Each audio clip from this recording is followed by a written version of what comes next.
welcome and thank you so much for joining me, Alyssa Arundell, for your 2021 tarot card reading. I cannot believe we're in 2021. For this year, what we're going to do is pull 12 cards, and these 12 cards are going to symbolize each month of the year for your specific zodiac sign. In the middle of this spread is going to be what's called a significator card. So this is a card that is a running theme throughout your year, and then as each month comes up, we're going to compare this card to the card that you pulled for that specific month. So I hope that that makes sense. I will also be leaving timestamps beneath this video so that you can refer back to each month as you go throughout your year. So all you need to do is save this video in your favorites or something, and then you can refer back to that. Before we dive into this year's reading, I'd also just like to thank you for joining us for our daily show. Thank you for joining me for these monthly videos. It really does mean a lot to me. If you would like to check out your free 3-card tarot spread, you can do that by clicking on the link beneath this video. It's completely free. And if you would like to reach out to myself for a live one-to-one consultation, I'd be more than happy to work with you and to serve you in whatever way I can. But without further ado, let's get into this year's reading. Hello Scorpio, and thank you so much for joining me for your 2021 yearly tarot card reading. Cannot believe it's this year already. So let's pull your first card, which is your significator card. This is a card that is going to have ongoing themes for you this year, and it is the 5 of Cups. Now, the negative side, we'll start with the negative of this card, is imagine that these 3 cups are all spilt over and you're really annoyed that these opportunities or this thing that you loved has been taken away. It's like, no, I really wanted that to work out. Why hasn't it worked out? Why does nothing work out for me? Right, Scorpio, that's the kind of energy we're talking about.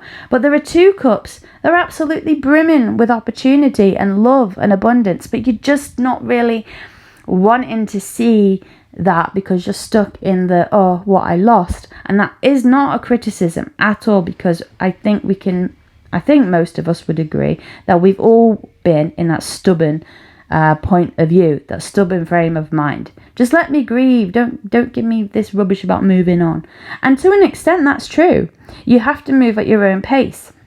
So it's a bit of a balancing act this year between giving yourself time to grieve over what you're frustrated about, but also don't fall so far into the negative that you miss out on the opportunity. So that is the overarching message for the year. But let's get into what each month specifically holds for you. So January, we have the 4 of Wands. You're very much focused on your family in January. The 4 of Wands is about home, it's about structure, it's about foundation. It can be about celebration as well. So you may be welcoming a new arrival into your family, or perhaps a new family member is joining you in some way, either through a birth or a marriage. So I definitely feel your family life is going to be something important to you. If you do have a job where you travel a lot or you're away from home a lot, it could be that you want to be more with your family. If your family travels with you as you work, it could be that you just want to settle in one place. So January is really about finding your foundations, finding somewhere that you want to call home. It's going to be really important for you this year, Scorpio, to have a base. That's what you want, some security. Now, as we move into February, you have the 5 of Swords. This has popped up for quite a few signs this year. And I think this ultimately is because we are all, as a species, I believe, becoming more authentic.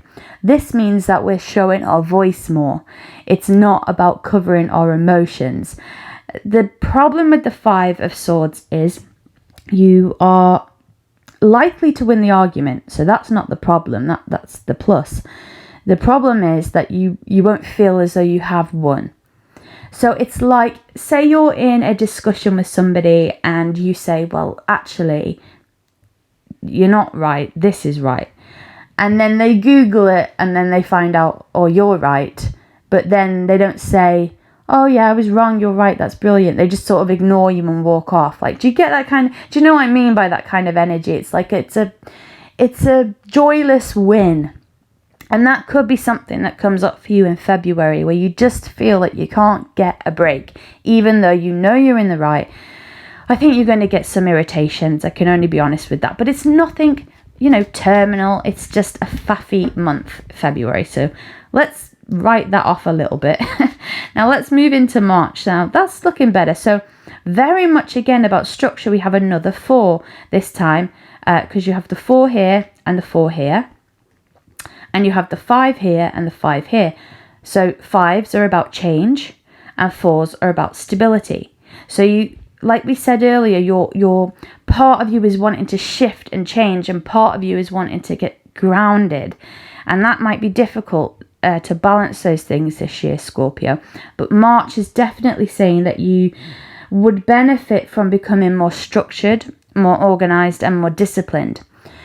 If you have a male in your life who has quite an influence on you, I feel like if there has been difficulties with this person, if it's a father, if it's a lover, if it's could be a brother, I kind of feel like some things are going to get resolved, at least for you in your heart a bit more, because sometimes when this card is fatherhood, and some of us have incredible relationships with our fathers, and some of us have really tricky and awful relationships with our fathers, let's be honest.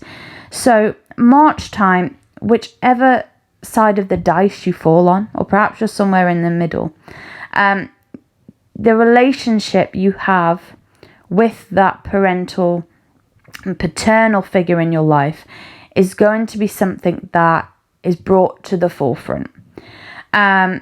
It could be that if it is a father that has passed away, or someone that needs caring for, you're going to have to get organized this month in terms of how you feel about that person, but how you feel about all areas of your life: your health, your fitness, your mental health, your emotional health, your spiritual health. So all of that is going to be important in March. Now let's move into April and see what comes up for you, Scorpio. Ta-da! We have the Sun. April is going to be such a better month. And the great thing about the Sun card, what I love when it comes up, is what it does is it shines a light on any card that was deemed a bit negative. So let's be really honest here. Your significator card was difficult because it's about loss, stubbornness, bitterness. February was difficult because you're coming up against a brick wall with people, and March may be difficult if you're working through some problems with your father or an older male in your life. But what this Sun does is it gives you optimism. You can work through any of these things. There will be a light. And I just feel in April, just this renewed sense of self, Scorpio. It's like, stop berating yourself. Stop thinking you're a bad person. Everybody in this world makes mistakes, and everybody in this world is stubborn sometimes, is argumentative sometimes, and is too passive sometimes. Please let it go, whatever it is you're blaming yourself for, because in April there's some good news really coming its way. And then as we move into May, you have the 6 of Cups. The 6 of Cups is about nostalgia. May is a time of you looking back into your past, particularly into your childhood. This can include some kind of therapy and seeing it for what it was as your adult eyes now, and then seeing things as they were through your child eyes, and trying to reconcile those two parts of your nature. It can also be that people from your past come back into your life, and if this was someone that you fancied in the past or was your lover in the past, that relationship, if you're single, could be renewed in some way. So just keep your eye out for people like that. It could also be an old friend who's moved away. You have a good catch up with them somehow. So that would be great for May. And then as we move into June, Scorpio, we have the card here, the 8 of Pentacles. This is about learning. You are the expert in something. You have devoured a lot of knowledge, Scorpio, and now is a time for you to really share it. This is about you becoming the authority in your field. So you could expect some kind of promotion in your workplace around this time.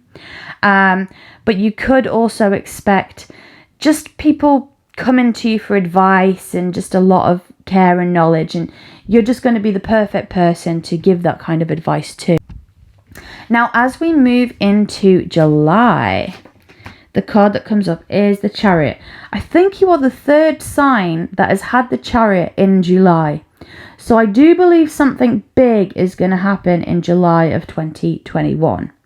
Hold on to your hats for this one, because the Charioteer is fast. This is one of those roller coasters that go like 0 to 100 in like a second. There's no reins, you're not strapped in, you just got to sort of smile and hope for the best. But usually it's fun, albeit a bit stressful, but fun stress. You know, things are actually moving. So July is going to be a big month. Some of you could actually physically move location. Just try and incorporate some kind of, this sounds boring, but breathing techniques in July. Remaining centered. It's so easy for us to get overwhelmed, particularly if we think about everything that's going on outside of this tarot spread on a global scale. There's a lot to contend with. And then on a micro scale within our own family lives, and then even smaller within our own emotions. So there's a lot of stuff going on. So it's no wonder that come July, it can be a little bit stressy, but I feel it is a good stress. Now in August, the card that comes up is the Three of Wands. This is new horizons. Definitely some of you will be traveling, so I presume that means that restrictions may loosen up somewhat because of COVID-19. This is about, like we said, like new horizons, travel. It can be about setting up a new business potentially and working with very like-minded people. There is a fire and a spark that really comes to you in August, Scorpio. And I think it's just about being creative that month. Don't worry so much about the outcome, just enjoy the journey. Now, as we move into September, Scorpio, the card that comes up for you is the Seven of Swords. Keep your eyes peeled this month for anybody that would take something from you.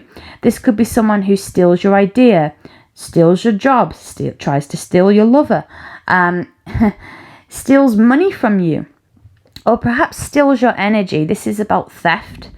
So September, follow your gut, use your logic, and if you see something that you don't think is right or quite right, just trust in that. I feel this month it's better to question things that don't look right rather than just pretend you didn't see it or pretend you don't know what's going on, and then in the future be sort of held accountable, like, well, why didn't you say something about this at the time? It's better to say it and be wrong than to not say it, right? So that's going to be a different situation for all of you, but September time, you might be called to speak up on something wrong that is happening. So as we move into October, you have the Magician, another major arcana card. You are so creative. You're manifesting wildly in October. You have all these resources at your fingertips, all these elements. Maybe you're not quite sure how to use them, but it's okay. Imagine you're making a brand new dish from start and you're just throwing bits of spices and herbs in. And I think it will end up delicious. But it's about experimentation, allowing yourself to flow a bit. So you've moved on from this stern, disciplined energy at the start of the year, and now you're being a bit more free-loving. Now, as we move into November, Scorpio, the card that comes up is the Ten of Swords. I think this really follows on from September, where you felt something was wrong. I think it actually all comes out in the open here, and there could be some sense of betrayal. In many tarot decks, this is represented by a man lying on the ground with 10 swords in his back. This indicates that the battle is over. Okay, so no more betrayals, no more stabby. However, there may still be pain from that. You're trying to recover. If we compare that to your significator card that we started with here, which was this Five of Cups, Again, going back to the main message of the year, try not to be too bitter about it. Things will get better. You've got so many other great things going on in your life. Don't let this one betrayal make you lose faith in other people or make you lose faith in the world. It could just be a very small betrayal. We're talking, it doesn't have to be a big, massive thing, but it might feel big to you. Maybe someone even threw something out that you really wanted to keep and then didn't own up to it. And now you finally found out that it went in the trash and you're upset. You know, that can feel as big as being cheated on or being, you know, your ideas stolen at work. If you're feeling overwhelmed as well and very sensitive, it doesn't matter how big or small this thing is. So just be a bit gentle with yourself here in November. And then the end of the year, let's see how you guys finish off. Right, so there is a way out here. Scorpio, you have the 8 of Swords. So the year started off tricky, stern. The middle of the year is very, very positive, very bright, lots of creativity, perhaps some money coming into your situation. You're manifesting, right? And then towards the end of the year, you're getting a little bit fed up. And December, you might feel a bit trapped. But what happens with the 8 of Swords is it is a trap of our own imagination. So there is always a way out of it.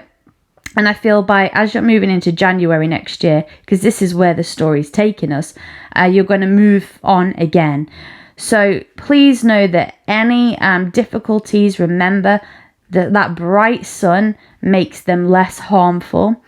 It could just be little annoyances that feel big this year because a lot's at stake and you're really trying to make a new life for yourself. But come the end of the year, you're realizing that a lot of these are in your own mind, but you know that there is a way forward and a way to get out of them. So Scorpio, I really do wish you the best of luck for this year.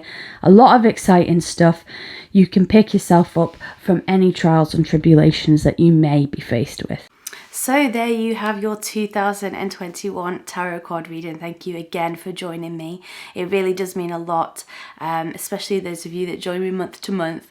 You've been with me since I started doing this on Patrick's channel, so I'm really, really honoured to share this time and space with you. If you haven't checked out our daily show, I'd really love you to come along for that ride as well, because it's so much fun and we love being with you every single day. And it's just an honour to have that, really. So I hope that this spread has given you some idea of what you could potentially expect energetically this year. I just want to wish you a peaceful new year. I really hope that you are safe wherever you are in the world, and that you your families, friends, those that matter to you are also safe.